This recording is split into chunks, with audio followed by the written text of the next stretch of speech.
নমস্কার, আমি সোহম হালদার। আজকে আমি আপনাদের জন্য নিয়ে এসেছি চিলি চিকেনের রেসিপি। চলুন শুরু করা যাক। তো প্রথমে দেখে নিই তার জন্য আমাদের কি কি লাগবে। প্রথমে চিকেন লাগবে, ডিম লাগবে, আদা রসুন বাটা লাগবে, ক্যাপসিকাম লাগবে, গ্রিন চিলি লাগবে এবং সোয়া সস লাগবে এবং আরো কিছু উপাদান লাগবে। যাক, প্রথমে আমরা 500 গ্রাম চিকেন ভালো করে ছোট ছোট পিস করে ধুয়ে রেখেছি। তারপরে আমরা এর সাথে অ্যাড করেছি দুটো ডিম। তারপরে আমরা কিছুটা আদা বাটা নিয়ে নিয়েছি, কিছুটা সোয়া সস আমরা অ্যাড করেছি এর সাথে, কিছুটা কর্নফ্লাওয়ার এবং অ্যারারুট, খাবার অ্যারারুট যেটাকে বলে, সেটাকে আমরা অল্প মাত্রার সাথে অ্যাড করেছি এবং তারপরে মিশিয়ে দিয়েছি কিছুটা টমেটো সস। এরপরে আমরা এটাকে ভালো করে মিশিয়ে নিয়েছি।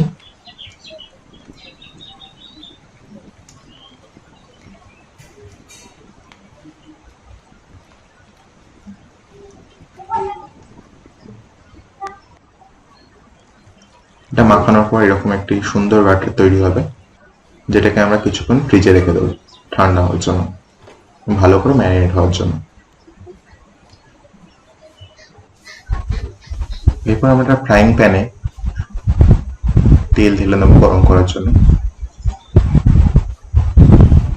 আমি এখানে সাদা তেল ইউজ করেছি।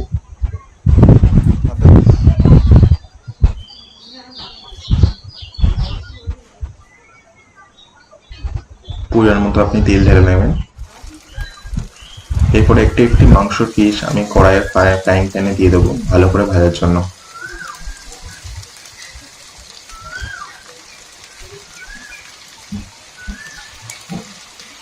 খুব সুন্দর আওয়াজ আসছে একটি।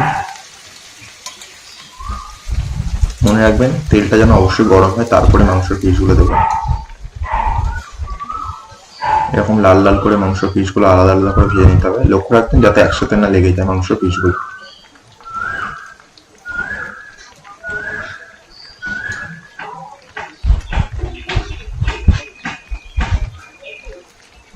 আলাদা আলাদা করে আমি এখানে ভেজে নিচ্ছি।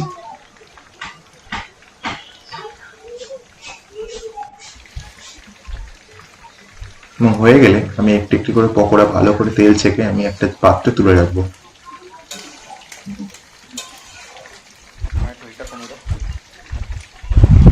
দেখুন কত সুন্দর লাগছে দেখতে পকোড়াগুলো। এগুলোকে আপনি শুধুও খেতে পারেন টমেটো সস দিয়ে।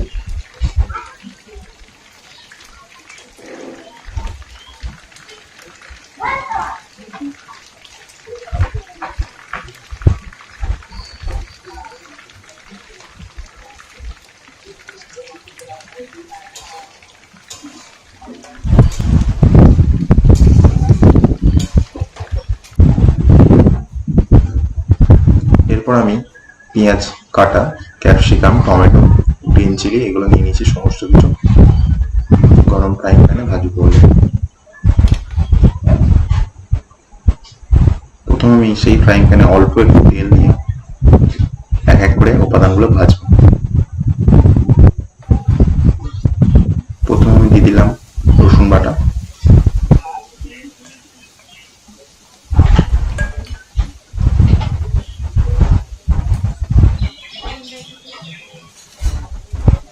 রসুনটি হালকা লাল লাল করে ভেজে নিতে হবে।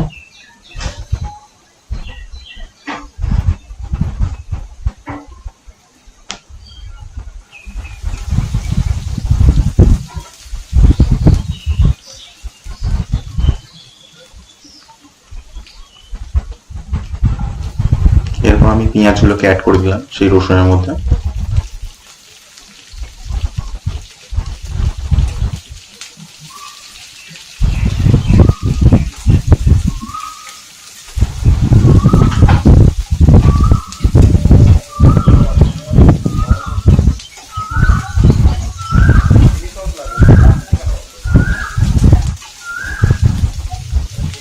পেঁয়াজগুলোকে ভালো করে ভাজতে থাকবো লাল লাল হওয়া পর্যন্ত।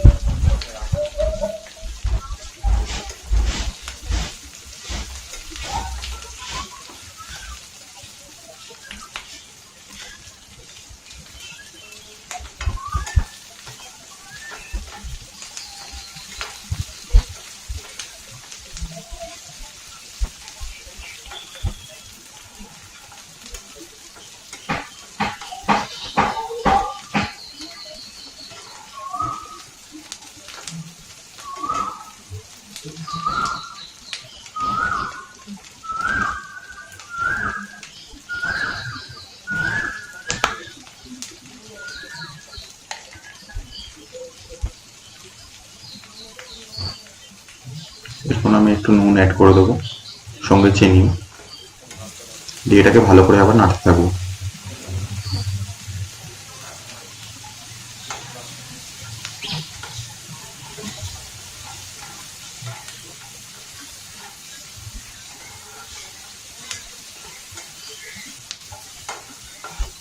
অল্প আঁচে ভাজবেন, যাতে লক্ষ্য রাখবেন যাতে এই পেঁয়াজগুলো এবং আদা রসুন যে বাটাটা আছে সেটা কড়ার গায়ে যেন না লেগে যায়, এবং ঘন ঘন নাড়তে থাকবেন।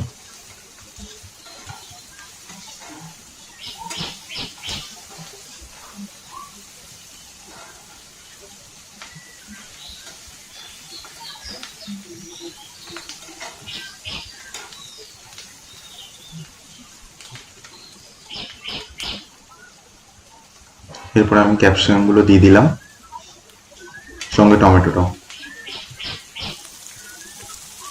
ক্লোজ ভিউ দেখে নিন কেমন লাগছে।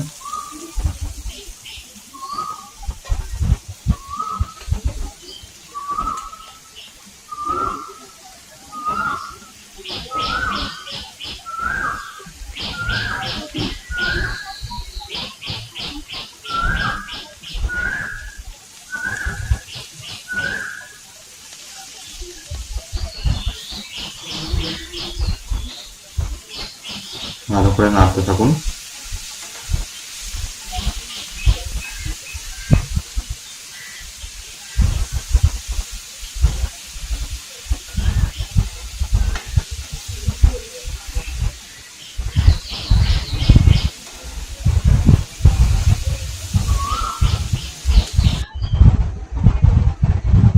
তারপরে গ্রেভিটা হয়ে গেলে আমার চিকেনগুলো দিয়ে এরকম একটা ঘন ঘন রেসিপি তৈরি করবো, এবং এটি খাওয়ার জন্য সম্পূর্ণরূপে তৈরি হয়ে যাবে।